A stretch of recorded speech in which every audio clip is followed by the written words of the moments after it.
Muito bem-vindos ao Gi, Patriã e Ação. Estamos aqui gravando mais um episódio que eu amo fazer isso. Todas as semanas nós temos empreendedoras, empresárias, mulheres incríveis contando, compartilhando a sua história, porque esse podcast ele é voltado muito para o público feminino. E nós subimos essa semana o episódio 58, estamos batendo quase 60 entrevistas com mulheres extraordinárias, compartilhando a sua jornada e mostrando que mesmo as que saíram do CLT ou que já estão empreendendo, sempre tiveram um ponto, vamos dizer assim, um ponto de inflexão, onde elas se reconheceram, entenderam quem elas são e vieram aqui compartilhar com você. E hoje, nada mais, nada menos do que uma mulher incrível, que ela é a minha mentorada, mas é muito mais do que isso. Hoje a gente já se tornou amigas. Eu admiro ela, admiro a Ana, porque ela está vindo para o digital e ela é uma mulher guerreira. Ela equilibra vários pratinhos. Eu tô tendo a honra de trazê-la aqui no Gipatriã para ela compartilhar a história dela com vocês.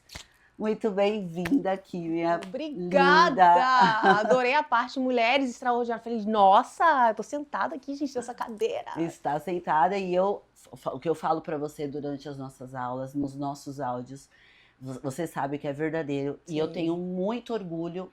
Eu tenho 2 alunas hoje, todas eu tenho muito orgulho, mas eu sei das dificuldades que vocês têm. Uhum. E é o que eu falei para vocês lá, quando a gente fechou o meu acompanhamento, que vir para o digital é uma decisão. Claro. E não é uma decisão fácil.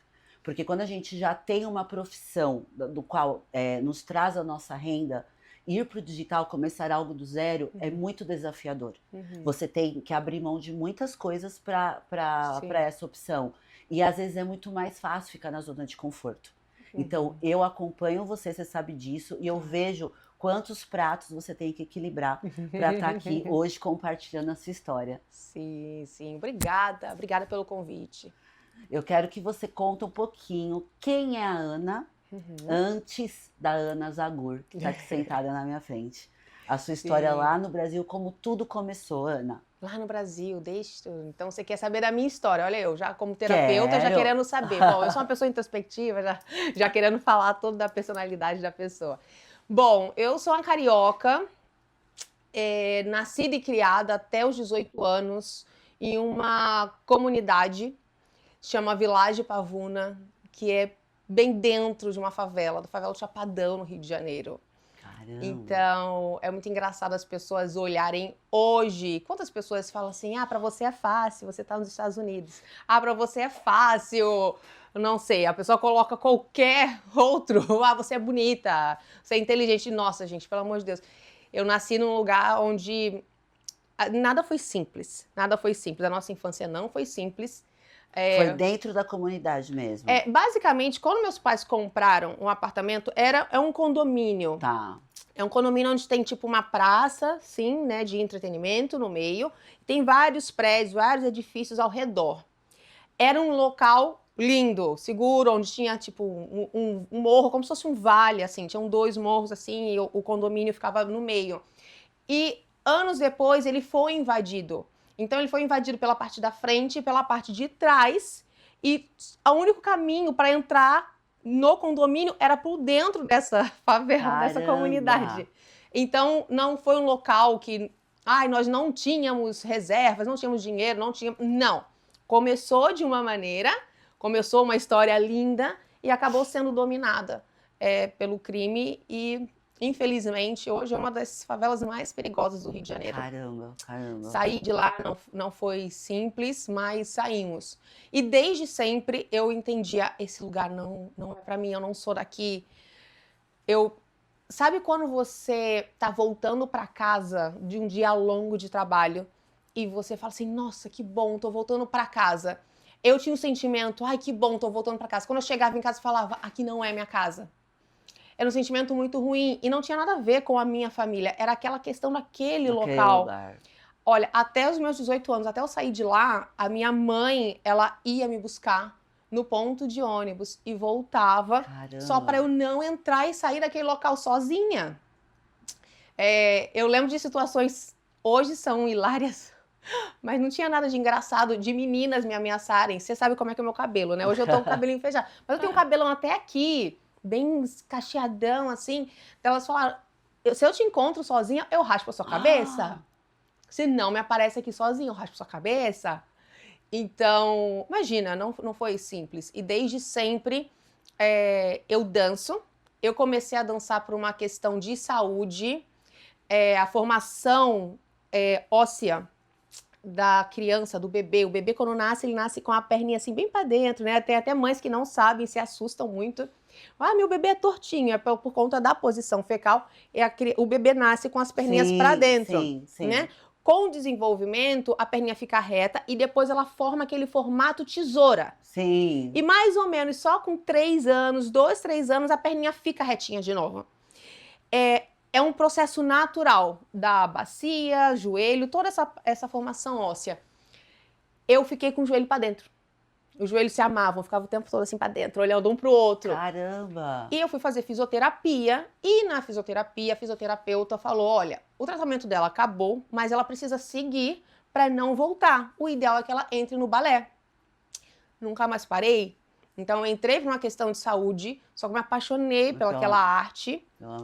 E acabei Então você seguindo. é bailarina profissional mesmo? Eu sou bacharel em balé clássico. Caramba! Eu sou bacharel em balé clássico. Tem pessoas que nem sabem que existe isso, mas eu então estudei isso. a parte musical sempre fez parte da sua construção como pessoa? Exatamente.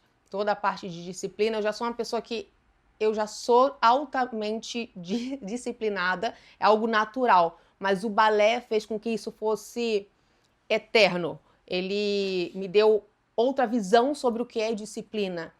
Eu estava falando na semana passada, as pessoas falam muito sobre aproveitar o processo, como se fosse algo muito simples, aproveite o processo. Nossa, às vezes o processo não é legal, às vezes quase sempre o processo não é legal. E você fica naquela expectativa do sair do ponto A e ir para o ponto B e todo esse processo. O balé, ele te dá essa...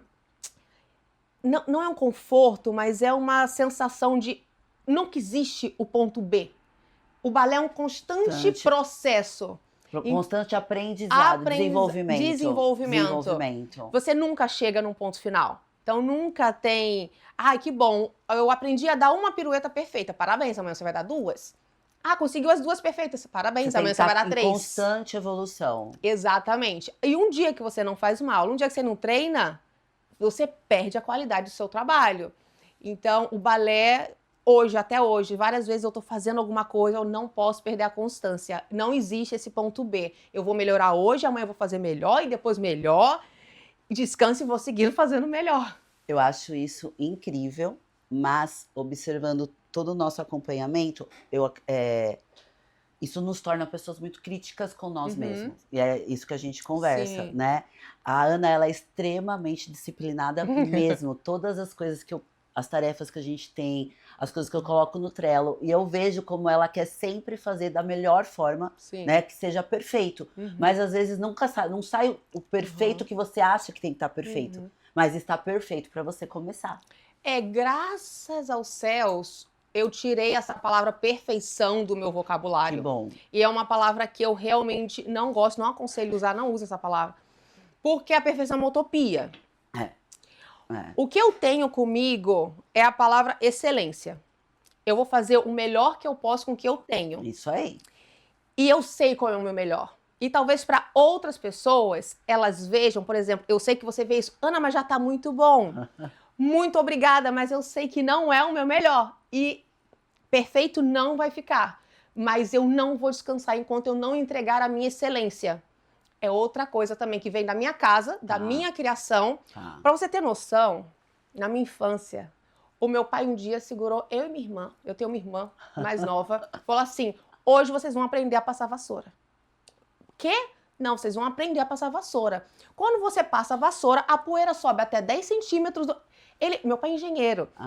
Então ele sabia o processo da poeira, onde que a poeira ficava, por conta do vento da janela, tal. E ele ensinou eu e minha irmã a passar a vassoura com excelência. Então a excelência, a disciplina são palavras que acompanham a minha vida e meu trabalho. E como eu trabalho com a saúde mental das pessoas, de mulheres, eu entendo aquela dor, eu não me perdoaria de entregar algo que verdadeiramente não vai fazer diferença. Sim. Igual o seu trabalho. Eu reconheço demais o seu trabalho e tudo que você faz por mim, todas as pesquisas, a busca, Ana, vamos ir. É uma falta de respeito em relação ao seu trabalho, eu não entregar o máximo que eu posso. Não precisa ser perfeito, mas eu vou te entregar o E máximo. você entrega. E quando você falar, ela é minha mentorada, a pessoa fala, entendi. Entende? Então, é uma questão Não, de isso é respeito Não, isso ao é verdade. trabalho do Isso próximo. é muito legal você ter essa visão, porque hoje, abrindo um parênteses aqui, mas é muito bom você falar sobre isso, que essa semana a gente teve, estourou na internet sobre uma mentora muito famosa, né, no Brasil, e uma pessoa da plateia fez uma pergunta muito cabível, né? Sim. Qual que é o diferencial da mentoria dela para uma mentoria que custa 20 mil reais? No Brasil, Claro. 20 mil reais são 20 mil reais. E a forma como foi respondido, e teve um cara que falou sobre isso, que é o João Mena, que eu gosto muito dele, fala sobre posicionamento também, que hoje a mentoria, ela não é mais medida pelo que você entrega, ela virou uma meta. Sim. Um mês eu vendo 10, na outra eu quero vender 20, na outra eu quero vender 50. Então, perdeu a entrega. Exatamente. Perdeu o resultado dos seus alunos. Sim. E eu estava falando com a Juliana, que é minha outra aluna, ontem, sobre isso. E eu não consigo colocar a minha cabeça no travesseiro se eu não souber que vocês estão tendo resultado. E isso é meu. Então, quando você fala de perfeição, também não uso a palavra perfeição porque eu estou em constante aprendizado, estou toda hora estudando, sempre buscando o melhor para vocês, mas eu quero entregar com excelência. Exatamente. Porque a minha excelência vai ser a excelência de vocês terem o resultado. E isso foi muito porque, no caso dessa player, por causa de respostas assim, de objetivos dessa forma, o mercado de mentoria acabou perdendo o seu valor. E pessoas que realmente trabalham de verdade e entregam coisas de valor, acabam entrando nesse baialo de gato aí, sabe? Sim. E eu acho que isso é em tudo no nosso trabalho. Exatamente. Eu tenho certeza que dentro do seu trabalho, que você falou que tem uma empresa de entretenimento, Sim. Você também busca excelência. Completamente. Com as suas alunas de terapia, você busca excelência. Sim. E é sobre isso. A gente tem que entregar o excelente para que os nossos alunos, as pessoas que contratam a sua empresa, vejam, cara, valeu a pena cada centavo que eu investi nisso. Exatamente. E acaba sendo uma troca infinita, né? É um ciclo. Você me entrega excelência e eu te entrego excelência. E não tem jeito. Se não tiver excelente, eu não vou entregar.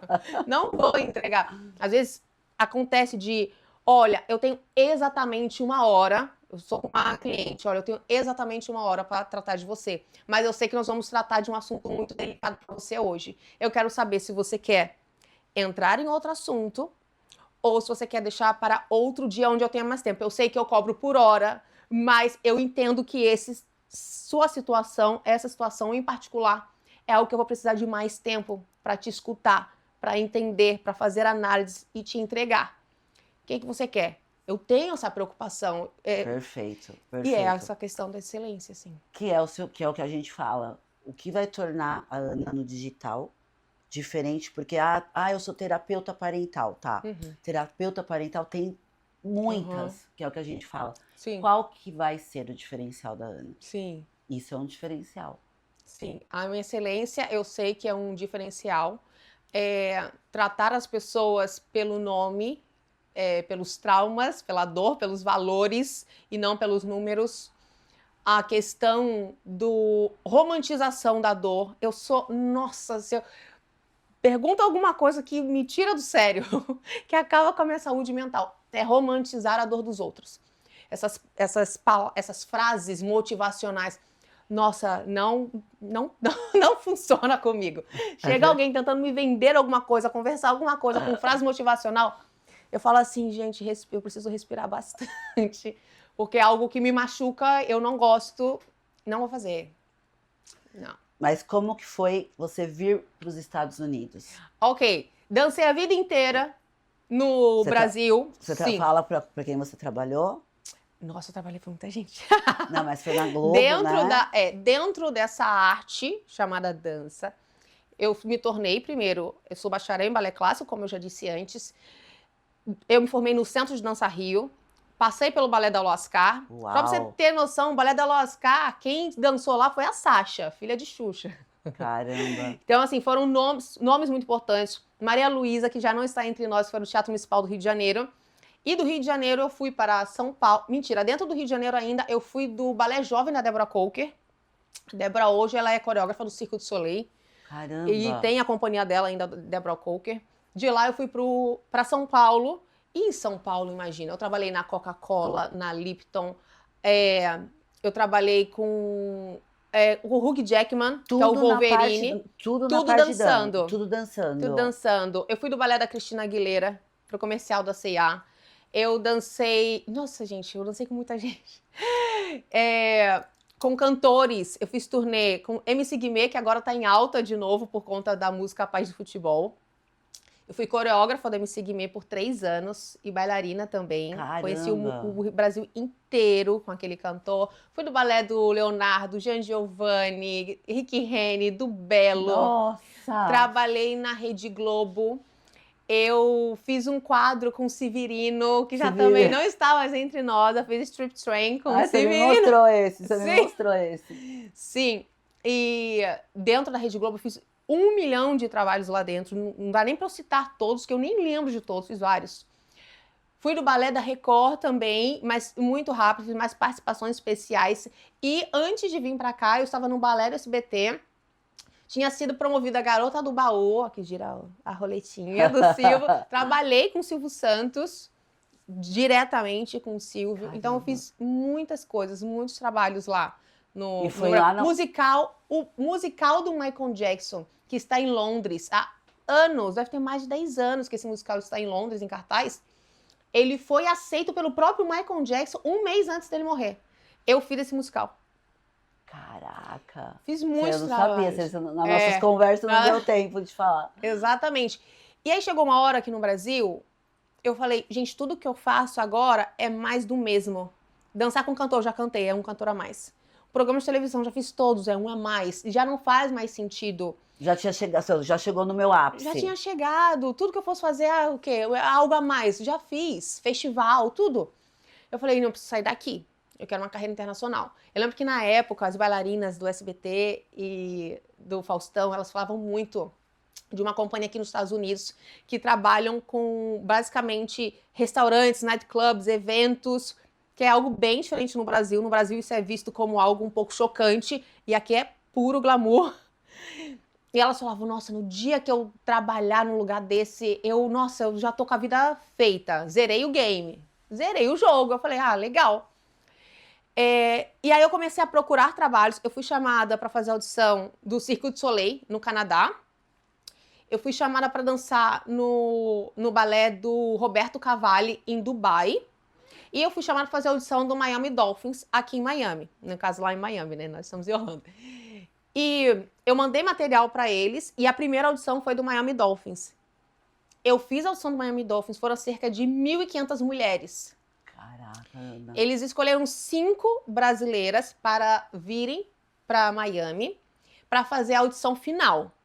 Eu não tinha noção da importância de uma cheerleader. Cheerleader é de torcida. Líder de torcida. Cheerleader. Tá. Nós vemos cheerleaders nos filmes americanos. Só que como é filme, você acha que é tudo muito... uma brincadeira, um filme, cinema. Não, não é. É tudo verdade. É incrível. Eu vivi 1 ano dentro, não sei, de uma história de Hollywood, assim, a história da Barbie. E eu vim fazer audição em 2016. Quando eu cheguei aqui nos Estados Unidos para audição, e eu vi a quantidade de mulheres e a paixão daquelas mulheres pelaquela profissão, e várias americanas. Porque parece que é só coisa de colégio, né? Exatamente. Nos filmes, né? Então você tem a cheerleader de competição, que não são profissionais, são cheerleaders de competição, e você tem as cheerleaders profissionais, que estão junto com o time. Elas são contratadas, eu fui contratada pela NFL. O meu contrato era com a NFL. Eu lembro que você falou. É uma das maiores empresas dos Estados Unidos. A NFL roubou. Compete com a igreja. Sim. É o horário de domingo. As pessoas vão na igreja e voltam para casa, os americanos tradicionais, para assistir um jogo de futebol americano, né? Sim. Então, E eu não tinha noção dessa importância, da importância de ser cheerleader. Quando eu cheguei e vi aquelas mulheres loucas, frenéticas, querendo trabalhar com aquilo, eu pensei, isso é um jogo de marketing. Inclusive, é um jogo perfeito de marketing. Eles devem ter chamado algumas latinas para fazer audição, justamente para falar, nós tentamos abrir para outros países, mas as americanas são as melhores, e beijo para vocês. Eu quase não tinha dinheiro nessa época. Eu saí com uma amiga minha, eu gastei todo o dinheiro que eu tinha comprando coisas. Eu voltar pro Brasil, comprei presente pra todo mundo. Você achou que não ia rolar Porque mesmo? eu achei que era super Tá. um jogo de marketing mesmo. E aí fizemos a audição. Pra vocês terem noção, a audição para uma cheerleader do Miami Dolphins, ela passa na CNN. Você não tá ligada. Tem segurança pra gente. É outra história, é outro mundo, é um mundo paralelo. Caramba! E aí começou a audição, chamaram a primeira menina no palco que passou. Ah, fulana de tal, muito feliz. Americana. Americana. Segundo, o nome da minha amiga. Aí nós olhamos uma pra outra assim, ó. Ah, meu Deus, era verdade. Aí eu já sabia, se era verdade que eu tava. Eu sabia que eu tinha qualidade técnica pra estar ali. Certeiro. Meu sexto nome foi o meu. Isso eu tava com carteira assinada no Silvio Santos, como bailarina. Eu tava trabalhando em todos os programas do SBT, Caramba. porque lá dentro é diferente. Você tem balé de vários programas.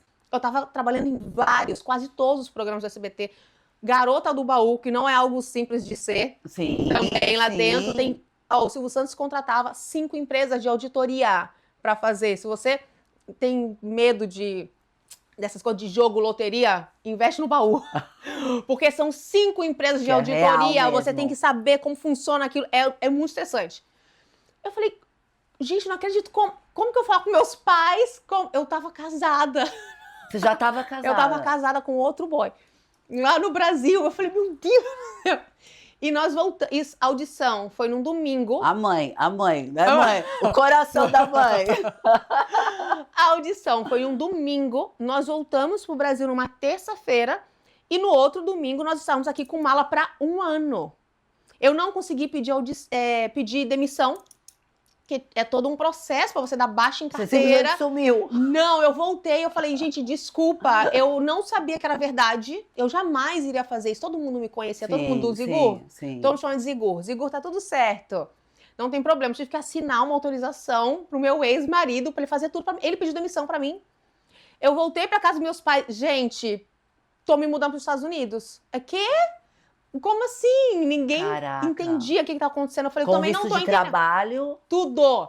Eu literalmente voltei. Aí quando a gente já voltou, já foi boneca, já foi outro esquema. Eu cheguei junto com a minha amiga também, a minha amiga também passou. No total de 1.500 mulheres, foram 40 mulheres escolhidas, dentre elas 3 brasileiras. E nunca mais houve isso. Nenhum time da NFL nunca mais saiu do país para buscar alguém. Existem outras brasileiras que já entraram, né? mas que são brasileiras, que nasceram aqui ou vieram para cá, mas nunca alguém foi buscar. E nós fomos buscadas, basicamente, né? E aí, nós todas viajando de moletom, aeroporto, 8, 9 horas de viagem, a gente com bolsinha, com maquiagem, roupa bonita para sair do avião. E aí, o avião pousa assim, entram 2 policiais com uma placa, Ana Zigur e Érica Martinez. Aí eu olhei pra cara dela, eu sabia que tinha alguma coisa engraçado nisso. Não era verdade. Aí a gente assim, oi, assim, né? assim, é meu nome. Welcome to United States. Tipo assim, muito obrigada. Falou pra todas as pessoas, vocês se mantêm sentados e nós saímos escoltadas do avião. Aí eu, que espécie de loucura é essa? Eu não tava entendendo o que estava acontecendo ainda.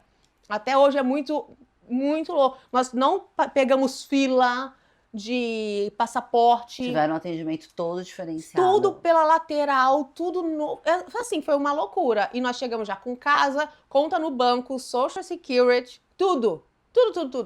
Chegamos com tudo pronto. Já tinha um carro que buscava e levava a gente, uniforme, a casa, já com comida, com tudo. Foi uma experiência incrível, né, Ana? Ano de boneca, total.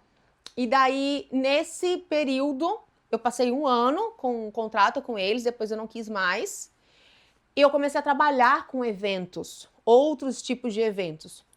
Festas, casamento, restaurantes. Mas por que você não quis mais? Tá? Você ficava muito presa às... Não, eu tenho uma coisa que eu não sei se é bom, se é ruim, mas sou eu, faz Tá. parte de mim.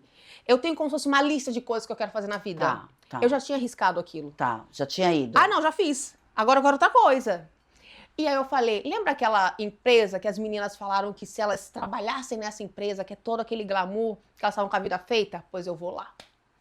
Eu não só fui, como eu peguei um contrato de 3 anos com eles, eu fui bailarina principal deles em alguns nightclubs aqui nos Estados Unidos. Eu trabalhei com eles por 3 anos. Eu lembro que as pessoas no Brasil falavam, não acredito, no meio da dança, né? Não acredito que você conseguiu trabalhar nessa empresa e tal. Eu adorei trabalhar lá, mas eu não trabalhava com nada relacionado a Brasil, carnaval, outras culturas. Era outro tipo de dança, de freestyle, hip hop, era outra coisa. E com o tempo eu fui procurando algo mais parecido com a minha cultura. E acabei encontrando empresas que faziam eventos com shows brasileiros. E até esse exato momento, nada de terapeuta na sua cabeça. Nunca. Nada. O que aconteceu comigo foi que eu amo muito a dança, mas sempre tinha alguma coisa que faltava. Eu falava assim, não é isso que eu quero fazer a vida inteira. Por outro lado, eu também não quero largar. Eu amo muito isso. Eu sei que eu só sou inteira com isso. A dança é parte de mim, mas é uma parte, falta outra parte. Eu não via propósito. Tá. E aí eu falei, eu vou começar a trabalhar com empresas não brasileiras, mas empresas que falavam que faziam shows brasileiros para ter um pouco mais de contato com a minha cultura. E eu vi que nem todas as empresas levavam a sério a minha cultura. E aquilo, de certa forma, me ofendeu.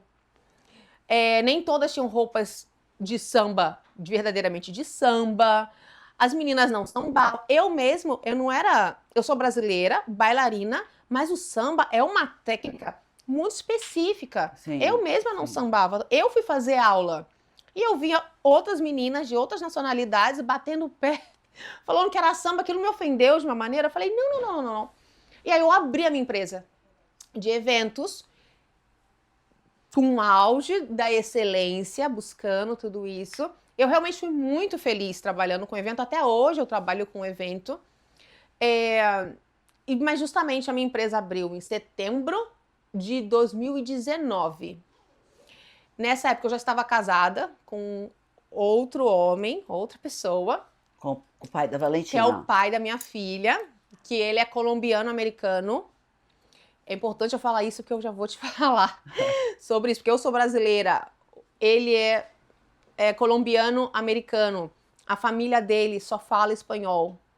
Eu falo português, a minha família só fala português, a minha filha é americana, então são muitas culturas dentro da mesma casa, muitas culturas e muitos idiomas dentro da mesma casa. E, gente, a filha dela fala as 3 línguas. Era coisa linda da Coisa mamãe. mais linda. Eu vou aqui na descrição do vídeo vai ter, lógico, o Instagram da Ana. Depois eu quero que vocês vejam o trabalho dela. Ela vai falar agora sobre a terapia. Ela é uma terapeuta, mas não é uma terapeuta. Ela é diferente, eu quero que vocês acompanhem, mas ela fez um vídeo com a filha dela, onde ela falou as 3 línguas, depois ela pergunta assim, mas qual que você prefere falar? Qual que ela falou? Coreano. Coreano. Ela fala espanhol, português e inglês, mas ela prefere falar o coreano. Foi muito engraçado esse vídeo. Era um amor, minha neném, muito inteligente. E isso, eu abri a empresa em setembro, final de setembro de 2019. Dia 23 de fevereiro de 2020, eu descobri que eu estava grávida. Dia 8 de março, fechou toda a Flórida por conta do Covid. Sim. Então, a primeira coisa que acabou foi o entretenimento, festa, ninguém podia estar junto. Então, eu trabalhava com... eu assumi os buffets do dia 3 de janeiro, em março fechou tudo. Olha que A mesma pânico. coisa que você abriu a empresa, no meu caso, Sim, eu assumi as assumiu. empresas. Então, foi uma empresa que ela começou, o meu primeiro contrato foi levando 8 bailarinos do Brasil para Dubai. Então, assim, o meu primeiro contrato já foi muito grande. O segundo foi com a Expedia, a maior empresa de viagens. Eu comecei tendo contratos muito bons, justamente por conta dessa excelência. E não só excelência, mas respeito à cultura Se eu tinha que fazer uma festa cubana, eu trazia meninas cubanas com figurinos de lá. Que legal, que legal. De salsa colombiana, eu não buscava alguém que fazia a salsa de Porto Rico, eu buscava alguém que fazia a salsa colombiana, dando realmente o respeito devido à cultura da pessoa. E acabou tudo. Então foi uma queda total. Nesse mesmo período, o pai da minha filha perdeu o emprego justamente uma semana antes de tudo fechar. Nossa. E o pai dele morreu quando eu estava com 4 meses de gravidez. Foi um pânico, assim. Nós fomos morar com a minha sogra naquela questão de luto. Então, eu era a única pessoa que era suporte emocional daquelas pessoas, mas em um momento onde eu queria ser acolhida. Eu estava grávida. Eu não estava entendendo o que estava acontecendo no meu corpo. Eu tinha várias dúvidas, tinha vários medos. E a minha família de base estava toda no Brasil, no Covid, sem poder vir para cá. Nossa. Então, a minha gravidez foi... Eu não podia chorar, porque eu estava dando suporte a pessoas que tinham perdido a pessoa principal daquela casa. Não foi simples, não foi simples. E aí comecei a ter aquele surto. Como que eu vou cuidar de uma criança? Será que eu tenho capacidade de cuidar de uma criança? Será que eu vou ser uma boa mãe? Mas o que é ser uma boa mãe? Ah, eu vou fazer tudo igual a minha mãe? Ah, não, vou fazer diferente da minha mãe? Mas eu surtei. E eu comecei, na época não tinha ChatGPT, era Google. Google, como que eu faço para educar uma criança? E eu encontrei a Isa Minatel dando uma palestra falando sobre o respeito à infância. Nossa, sabe quando... Eu não sei explicar, eu juro pra você que eu não sei colocar em palavras o sentimento que eu tive quando eu escutei aquela palestra. Era como eu estava todo o tempo buscando algo para fazer sentido na minha vida e aquilo mudou a minha vida. Aquela palestra mudou a minha vida. Eu comecei, nossa, mas então quem que sou eu? E como que eu vou educar essa criança? E quem vai ser essa criança? Quem são meus pais? Aquilo bugou, explodiu a minha mente. Eu falei, nossa, eu nunca mais vou parar de estudar isso. Nunca mais. E eu fiz um curso primeiro para mães, voltado para as mães, que não é um curso profissionalizante.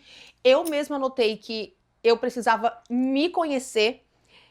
Eu notei que eu tinha assumido várias máscaras, várias identidades de sobrevivência para me adaptar. Rio de Janeiro, São Paulo, mora sozinha, bailarina, quer respeito, e é mulher, e agora é Dolphins, muitas culturas, outros depois idiomas. Mudança de país. Mudança, muitas coisas. Eu notei que eu não fui me adaptando.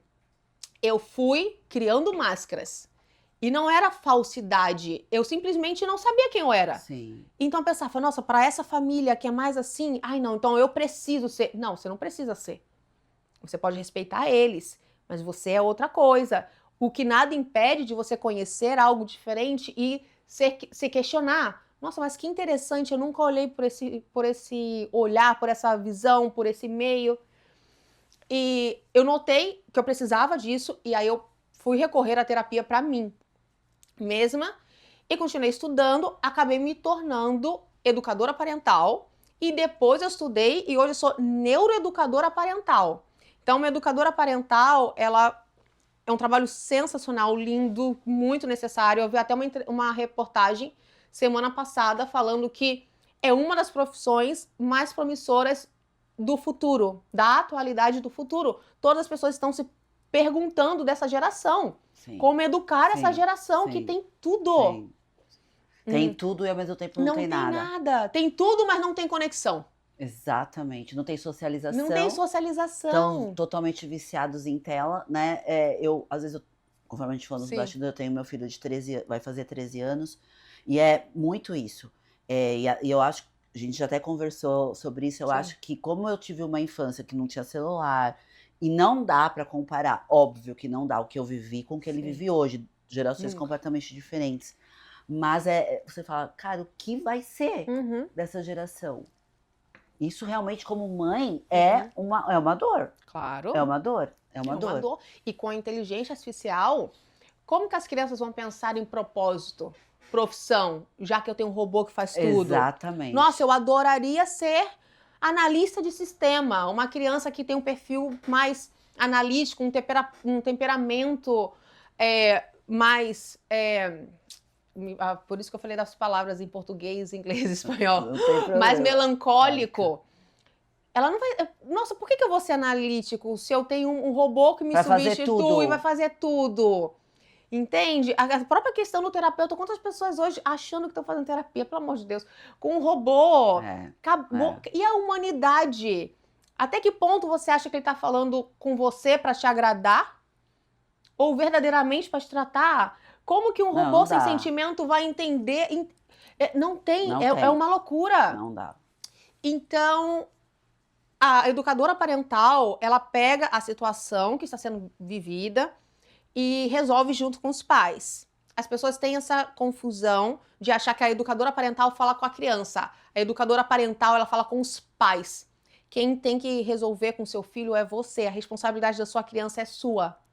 Não que essa criança não precise de um acompanhamento com o terapeuta, sim. mas o educador parental vai explicar a linguagem da criança, como o mundo da criança funciona, para esse pai aplicar com a criança, justamente para ter essa conexão. Sim. E não, mais uma vez, pegar a educação e entregar para terceiros. Que é o que acontece muito. O que acontece? Você entrega para babá, entrega para o psicólogo e você ou para a escola, coloca a criança lá. E você deixa de ter a conexão com o seu filho. O educador parental, ele vem, não, vem aqui que eu vou te pegar pela mão, vamos analisar, resolvemos. Agora você resolve com a sua criança. Você vai ter esse momento de conexão com a sua criança. E a neuroeducadora parental, nós estudamos a formação cerebral da criança. Então, até esqueci meu cérebro. Eu tenho um cérebro assim que eu mostro para os pais, olha, assim que é a formação cerebral, a sua criança está por essa idade, ou o cérebro dela está até aqui formado, então como você tem que falar, como você tem que escutar, essas coisas. E aí eu sempre brinco, né, que eu falo que eu me tornei a melhor mãe do mundo. A minha filha não tinha nascido ainda, né? Aí a criança nasceu, o mundo desmoronou. É bem assim. Gente, eu tenho uma história. Poucas pessoas sabem, eu vou contar pra você. Exclusiva, história pra você. Olha, a minha filha nasceu em outubro, ainda estava tudo fechado por conta do Covid. Eu optei por ter um parto completamente natural, em casa, com parteira. E eu queria que no meu parto tivesse a minha parteira e minha mãe, só. Eu não queria mais ninguém, eu não queria o pai da criança, eu não queria nada. Eu só queria a parteira e a minha mãe. E meu pai, como que a gente vai levar a sua mãe para os Estados Unidos com isso? Vou dar um jeito. Meu pai e minha mãe foram para o México passar quarentena. Ficaram dentro de um hotel fechados por 17 dias. O meu pai... Só mãe pra fazer minha mãe isso, tá ali, né? só mãe pra fazer essas coisas. A mãe dela tá aqui, gente, mas olha, é só mãe pra fazer isso. Não, olha que surpreendente. O meu pai falou assim pra mim, meu pai não tinha como vir, porque meu pai tem visto, ele vem pros Estados Unidos há mais tempo do que eu, mas o visto dele tava vencido. E pra renovar, tava tudo fechado, não tinha como renovar. O visto da minha mãe estava ok. Meu pai falou, eu não tenho dinheiro, mas a sua mãe vai estar no seu parto. Eu não sei o que a gente vai fazer, mas eu vou resolver. Ok. Eles foram pro México, passaram 17 dias dentro de um hotel. Um dia antes da minha mãe vir, meu pai ganhou na quina. Sério? Eu juro. Aí, ó. A minha mãe tá aqui pra eu dizer que não é mentira. Meu pai ganhou na quina, na loteria. Primeira vez, gente, que eu vejo uma pessoa próxima falar que... Aí, ó, tá vendo? Juro pra você, olha... Um dia antes, meu pai... Meu Deus, a gente ganhou na quina! Eu já... Como assim? Tem um grupo de amigos que jogaram na loteria e eles acertaram 5 números da loteria de 6. Caramba. Resolveu, pagou tudo, vida feita. Aí minha mãe veio... Mentira, minha mãe não veio. O pai da minha filha foi pro México buscar minha mãe. E minha mãe veio e eu tive a minha filha um parto super natural. Não tomei nem um Tilenol pra dor. 16 horas de contração com a minha mãe e a parteira. Jesus Cristo. E aí minha filha nasceu de toda aquela questão. Eu estava sem trabalho, morando numa casa nova. A gente já tinha comprado uma casa. Eu estava já tendo alguns problemas com o pai da minha filha. Porque, na verdade, antes da minha gravidez, eu passava com ele alguns dias só, porque eu trabalhava todos os dias, ele trabalhava todos os dias. Então, pouco tempo que nós tínhamos juntos, era muito simples, era muito fácil. Depois que eu comecei a conviver, nós começamos a conviver 24/7, nós fomos vendo essa questão da cultura. E isso aconteceu com muitos casais na pandemia, né? Ou se alinharam ou O índice Sim. de divórcio foi estrondoso. Altíssimo. E eu já não estava muito bem. E aí teve um dia que eu falei, não dá mais, eu preciso trabalhar. É um corpo que precisa se mover, eu preciso dançar, e eu preciso trabalhar, eu preciso ver dinheiro, fazer dinheiro. E aí eu fui fazer um show de samba. E eu não gosto de falar isso, mas eu saí, fui fazer o show. Quando eu voltei, já era mais ou menos 3 horas da manhã. Você sabe como é que é evento. Eu, do estacionamento, escutava minha filha gritando. Ela tava com 10 meses. Eu escutava minha filha gritando de casa. Eu falei, ai meu Deus do céu. Eu cheguei em casa, ele me entregou a menina e falou, só faz ela parar de chorar. Você não trabalha mais. Não dá. E eu fui tentar acalmar minha filha e tudo aquilo. Depois que ela dormiu, eu coloquei ela pra dormir. Até o processo de tomar banho e tal, se arrumar pra dormir. Já era umas 4 horas da manhã. 6 horas da manhã a menina acorda. Bebê, com fome. Eu amamentei minha filha até quase 2 anos.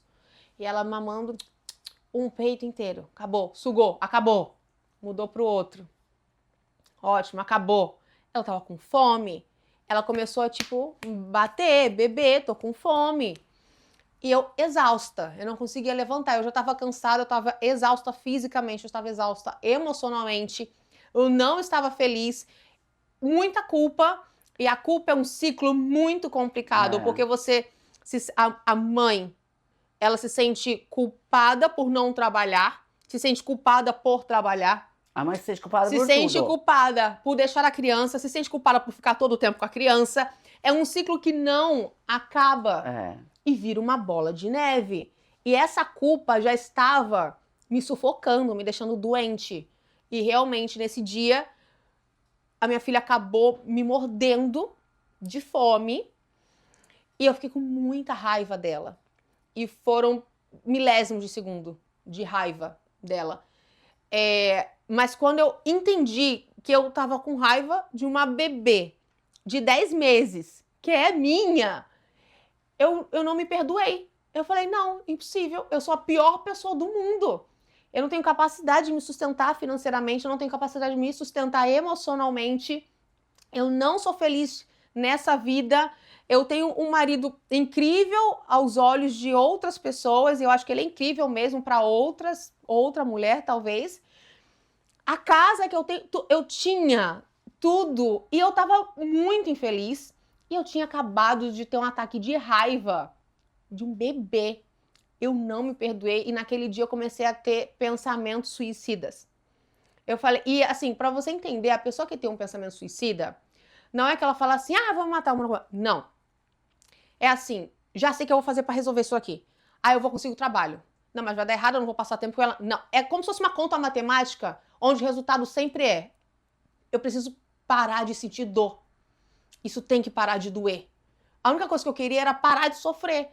E tudo que eu tentava, tudo que eu pensava em como que eu ia sair daquilo, eu sempre chegava na conclusão, se eu me matar vai ser mais fácil. Se eu me matar vai ser mais simples. Se eu sair daqui, alguém cuida melhor dessa criança do que eu, porque eu não sou uma boa mãe, não sou uma boa profissional. Eu tava assim, eu não sabia quem eu era, eu tava infeliz, tava muito ruim. Eu tava num buraco negro. E eu comecei a ligar para as pessoas, tentei olhar o Netflix porque eu sabia que eu não queria fazer aquilo. Mas eu não via outra opção. Você consegue entender? Sim, você não vê outra opção. Sim. Eu falei, preciso sair daqui. E eu ligar para as pessoas, liguei para terapeuta, psicóloga, e ninguém podia me atender em Express. Eu falei, meu Deus do céu, nisso o pai dela acordou e ele me viu naquele estado. E em 4 anos, naquele momento nós estávamos com 4 anos juntos, ele nunca tinha me visto daquele jeito, chorando daquele jeito, me automutilando daquele jeito. Ele falou, ela não tá bem, só que eu não sei o que fazer. E ele saiu de casa e falou, eu preciso que você sobreviva hoje. Aguenta, eu vou dar um jeito. Ele saiu de casa e ligou para meus pais escondido, eu não sabia. E esse que eu tô em casa com a minha filha, recebo uma chamada dos meus pais. Quem tava falando comigo no telefone era o meu pai, mas a minha mãe, ela tava ali. E meu pai com um papo nada a ver.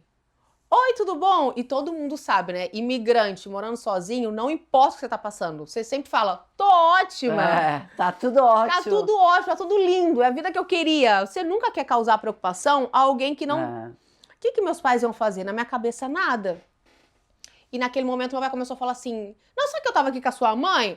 Eu tava lembrando que uma vez eu fui te colocar pra dormir, eu tava com tanto sono, menina saiu do meu colo, bateu de cabeça, aí eu, sério? Ele, e outra vez a sua mãe deixou você cair de cabeça. Não, e quando eu tava te dando comida, mas eu tava com muita fome, aí eu comia sua comida, sua mãe brigava comigo, e ele começou a me contar várias vulnerabilidades e imperfeições dentro da parentalidade, e eu me senti humana. Eu falei, nossa, Não então sou só eu. não sou só eu. Eu acho muito difícil falar essa palavra, é familiaridade. Eu falei, nossa, então tá tudo bem. Não tá tudo bem, mas não sou só eu. Existe alguém que sofre a mesma coisa que eu. E eu sou louca nos meus pais. Nada daquela loucura afetou no amor, na admiração que eu sinto por eles. Gente, sabe maquininha de ursinho? Que pega assim e joga? Os meus pais me tiraram de um buraco negro e me colocaram na terra de novo. Foi isso que eu senti. E aí, naquele dia, eu falei, nunca... Aquele dia, pra mim, de longe, eu já perdi pessoas da família, eu já passei por situações complicadas financeiras, eu já passei por situações de... Várias situações. Aquele dia foi o pior dia da minha vida. Você não tem noção o que é o tempo todo a sua cabeça falando pra você. Se mata que vai ser mais fácil. Se mata que... Vai parar de doer. Vai parar de doer. Que loucura, né? Entende? Naquele dia eu decidi que eu nunca mais ia deixar uma mulher sofrer aquilo que eu tava sofrendo. Na minha frente não passa. Não. Se tá sofrendo, eu paro o que eu tô fazendo e eu vou ajudar essa mulher. Nem que seja escutando ou contando uma vulnerabilidade minha. Mas foi aí que você descobriu. Foi aí que eu falei, eu vou estudar pra cuidar da saúde mental. Por quê? Se essa mulher não está bem, essa mãe não tá bem, essa criança vai pagar a conta. Outra pessoa vai pagar a conta. Então, a questão da educação parental, eu já notava isso, mas eu ainda não tinha vivido isso. Você fala com as mães, elas falam, eu não conseguia aplicar. Eu falava, gente, mas eu já tô te dando tudo de mão beijada, como você não consegue aplicar? Essa mãe tá exausta. Ela tá sentindo dor, ela tá com raiva, ela tá com culpa. Eu tô ensinando ela a cuidar de uma criança, mas quem que tá cuidando dela? Eu falei, não, eu vou cuidar dessa mãe. A partir de hoje eu cuido dessa mãe. Essa dor não vai mais passar despercebida na minha frente, não. Tanto é que eu tenho essa questão, que eu tenho que melhorar, gente, comigo, que eu trato as pessoas de graça. Eu falo, não, você não vai sofrer. Não, mas eu não tenho como pagar a sua consulta, tá caro. Não, mina, vamos tomar um café. Isso quer ser consulta. Me conta aí a fofoquinha da sua vida. Que é só simplesmente pra falar o que é. Que naquele momento ainda você não tinha a visão. Porque, exatamente. Mas isso acontece muito, Ana. As pessoas falam, cara, eu descobri o meu propósito, mas eu vou cobrar pelo meu propósito. Mas é isso mesmo. Sim. Porque que muitas pessoas não valorizam quando você não cobra. Sim. Que a gente já conversou. E isso você precisa, para você transbordar no número maior de pessoas, você precisa investir em você. Claro. E você precisa pagar suas contas. Então é isso que a gente tem conversado. Você precisa cobrar para que as pessoas... Você precisa cobrar. Você precisa cobrar. Porque eu quero ajudar. Eu não consigo, eu vejo uma mãe exausta. Não tá de pegar no colo. Não, vem aqui que eu vou passar um café para você. E... óbvio que eu entendo tudo isso no racional, mas no meu sentimental, eu falo, não, vem aqui, conversa comigo, me dá um abraço. Nós estávamos num evento, inclusive, na semana passada, e uma mãe falou comigo, eu tenho uma filha e um filho, e eu sinto uma certa distância da minha filha em relação à família, depois que nasceu pequenininho, e eu adoraria ter um acompanhamento, eu escutei o que você falou no palco, mas eu não sei o que eu faço, e eu sei que eu não tenho que gritar com ela, mas às vezes eu tô exausto, e aí eu grito, e depois eu me sinto culpada. Aí eu falei, olha, primeiro respira. Segundo, por favor, me liga só pra gente conversar em um ambiente apropriado, com tempo apropriado, mas eu não vou deixar, eu não consigo, eu não vou deixar você sair daqui sem uma ferramenta. Toda vez que a sua filha estiver gritando, ou você achar que alguma coisa errada está acontecendo, que você está perdendo a cabeça, lembre-se que você é adulta e que você precisa respirar, porque ela é só uma criança que não está entendendo os sentimentos dela. A gente mesmo, um adulto, é muito difícil de falar. O adulto ou tá triste, ou tá com raiva, ou tá feliz. Ele não consegue muitas vezes diferenciar a frustração, da fome, essas coisas. Eu falei, então, olha pra ela com um distanciamento de que você é uma adulta e ela é uma criança. Caso isso não ajude, olhe para as mãos da sua filha. Essa menina começou a chorar, você lembra? Por que as mãos? Eu lembro. A mãozinha da bebê. Ela Tanto é que quando eu olhei, é porque o seu filho já está com 11 anos. A filha dela tá com 6. É uma mãozinha aqui. Quando eu falei, olhe pra mão das suas filhas, a Gi tava comigo. O quanto que essa mulher chorou. Muito. Ela olhava pra cima e ela, por que você falou isso pra mim? Ela não conseguia parar de chorar. Eu abracei e falei, respira, tá tudo bem. Tá dentro de você. Eu sei que você viu a mão da sua filha. Ela falou, mano, ela é um bebê. E eu grito com ela. Então, eu sempre tô dando uma dica, assim.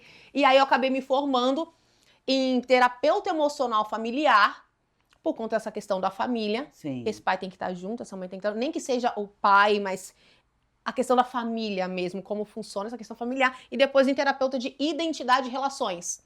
Como que essa mulher se relaciona com o maternar dela. Como essa mulher se relaciona com ela mesma. Com ela mesma. Como essa mulher se relaciona com a comida. Então, esse é o trabalho que eu faço hoje. Porque a mulher, quando ela tá nessa situação, independente como hoje você fala com a mulher, muitas são mães, outras não. Muitas se perdem, principalmente a mulher imigrante, a gente já falou sobre isso muitas vezes. Mas você imaginou, Ana, que tudo isso que você tinha passado se transformaria, tipo, numa mentoria que você poderia transbordar na vida de tantas mulheres daqui pra frente? Não, foi muito complicado e graças aos céus você chegou na minha vida. Porque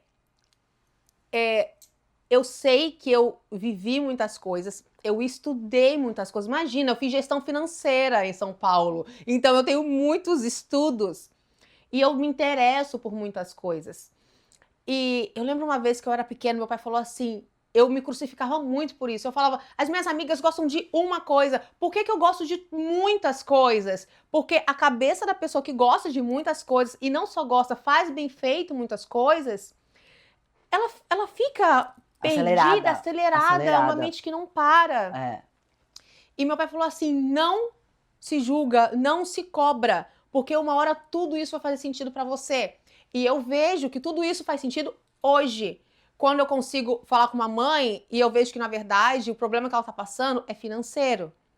E ela tá se sentindo mal por conta daquilo e é como se fosse um efeito dominó. Eu consigo ajudar essa mãe. Às vezes essa mãe tá com problema em relação à identidade. Ela não sabe quem ela é.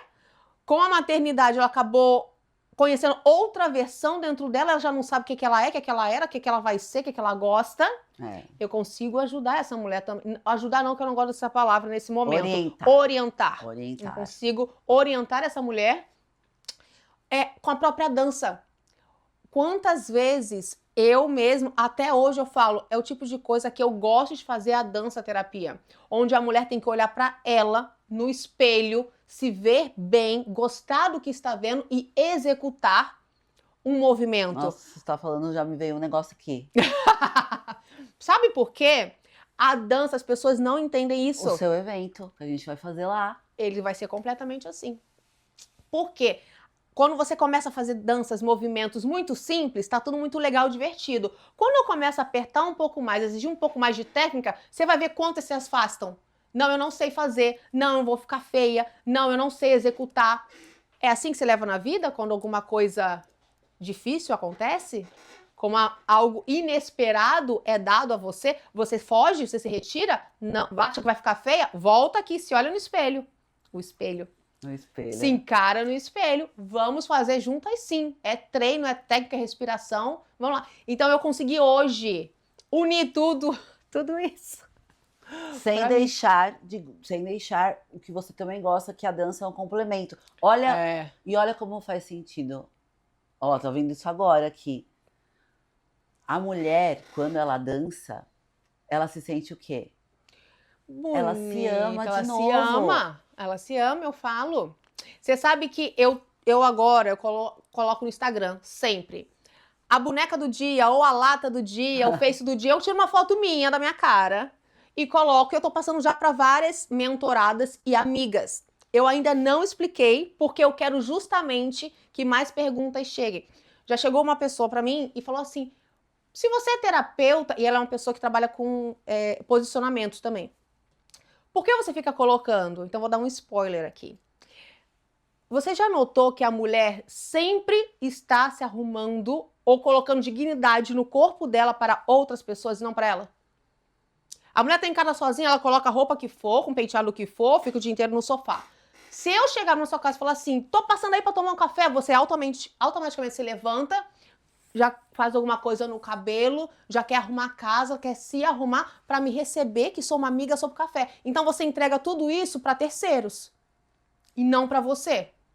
Então, junto com as minhas mentoradas, eu quero agora, todos os dias, coloca a lata do dia, que eu quero que você goste dessa lata que você tá vendo. Ó, eu acordo, eu já me arrumo pra mim. Mas você é você, Gi. A Gi, ela é toda bonita, toda boneca. Ela assim. Não, eu mas nunca te vi. Mas não é normal. Não é Não normal. é o comum. Não é. Você não pode, tipo, levar você como se fosse a regra. Você Não, é exceção. eu sei. Você é exceção. Não, eu sei. E às vezes eu queria até ser menos, mas sei. eu não consigo. Ótimo. Entendeu? Eu não consigo. Eu tenho que acordar. Ontem mesmo, eu fui dar aula eu treinei e aí depois eu fui dar aula. E aí a hora que eu entrei, eu já tava, lógico, eu já vou treinar maquiada. Ela fala, você treina maquiada? Eu treino maquiada. Não consigo ir pra academia sem passar um blush, sem passar Não consigo, faz parte de mim. Uhum. E às vezes eu falo, nossa, mas hoje eu entendo, essa é a Gi. Tá Isso me faz bem ser assim, eu não conseguiria ser de outra forma. Uhum. Eu gosto de ser isso, eu gosto de olhar no espelho e gostar do que eu vejo. Mas às vezes ter um pouco menos vaidosa, eu me cobraria menos. Ah, ok. O que eu quero, já deu 1 hora que a gente tá aqui conversando, falta um monte de coisa, mas eu quero que eu quero fazer uma pergunta final sobre realmente o seu acompanhamento, a sua mentoria, tá? Que é a mentoria dela chama Inteira. Justamente pra mulher se olhar novamente de uma forma inteira. Como que é esse acompanhamento, Ana? Deixa aqui, né, nesse podcast para quem vê e quiser procurar já para entender como é o seu acompanhamento também. A mentoria inteira, ela acontece em grupo. Justamente eu sou a pessoa que vou mentorar, mas nós somos um grupo de 15 a 20 mulheres, dependendo da situação. E a ideia é ter a comunidade. Lembra quando eu falei que escutar a vulnerabilidade dos meus pais me fez... Eu não curei, mas me fez sair de um buraco negro? A ideia é mentorar esse grupo de mulheres juntas, onde uma apoia a outra. É uma mentoria de 6 sessões, mas tem 2 sessões bônus, que eu não posso contar, sobre vários assuntos, sobre a mulher no sentido de tudo que ela se perdeu, como que ela se perdeu. Então, nós não vamos falar especificamente só para mães ou só para mulheres empresárias. São mulheres que dentro de todos os papéis que elas exercem, elas acabaram esquecendo dela. Então, essa é a nossa mentoria inteira. Por favor, me siga no Instagram, Ana Zigur. Ana Zigur vai estar... Z-G-U-R. Vai estar na descrição do vídeo. Sim. E como está sendo você levar isso pro digital? Que antes você atendia no 1 a 1. Sim. Qual a sensação que você está tendo? Porque o digital vai te trazer mulheres de todos diversos lugares. E outro dia você compartilhou comigo, eu achei muito legal o direct, tá começando a chegar coisas pelo seu direct. O que você está sentindo com isso? Nossa, é tão difícil de escrever em palavras, porque imagina uma rua que passam milhões de pessoas por dia. Não tem como. A diferença do alcance, eu vejo até nos compartilhados, assim, e tem muitas pessoas, muitas mulheres que vêm falar comigo no direct, porque ainda se sentem desconfortáveis de falar aquilo na mensagem ali que vai ficar para todo mundo ver. Nossa, eu me sinto assim, mas eu não posso contar, porque se meu marido vê... Então, olha que legal, cara. Não, é sensacional. E chegou outra da Inglaterra. Eu falei, gente, onde é que eu fui parar? E só no orgânico. Só no orgânico. É muito legal, tá sendo muito legal. Tá sendo desafiador eu condensar, porque as redes sociais, eu adoro falar, né? Imagina você sabe. Condensar todas essas informações, mas mesmo sendo desafiador, tendo alguém, Ana volta. Ana volta. É sensacional, me ajuda muito. E não, é muito gratificante. É muito gratificante porque você escuta, vê, tem feedback de pessoas que você nem sabe que existe. Você fala, nossa, esse povo me conhece e gosta do meu trabalho. Tá sendo muito gratificante. E tá sendo muito interessante também, eu queria até falar com você depois, os homens vindo falando, você pode ajudar minha mulher? Olha! Talvez por conta dessa questão do feminino que eu tenho e não ser feminista. Desculpa, as feministas eu não sou. Eu sou feminina, menina, feminina. Não feminista. Então, a conta dos homens, você pode ajudar minha mulher? Nossa, adorei isso. Eu gostaria de encontrar uma namorada assim. Eu falei, gente, daqui a pouco eu tô fazendo um Tinder da Ana. Gente, vocês conversem aqui. Tá sendo muito legal, muito gratificante, muito diferente e surpreendente. Porque eu não imaginei que a velocidade ia ser tão rápida. Foi o que eu te falei. Eu falei, tá sendo muito rápido, eu não vou dar conta. Vai dar conta sim. Que legal, Ana. Que legal. E eu quero que agora, olhando lá para a câmera, você deixe um recado para todas as mulheres que vão ver esse episódio. De tudo que você passou para entender quem é a Ana que está sentada aqui hoje. E que para elas também isso é possível. Eu quero que você deixe uma mensagem para elas. A minha mensagem, na verdade, ela começa com uma pergunta de reflexão.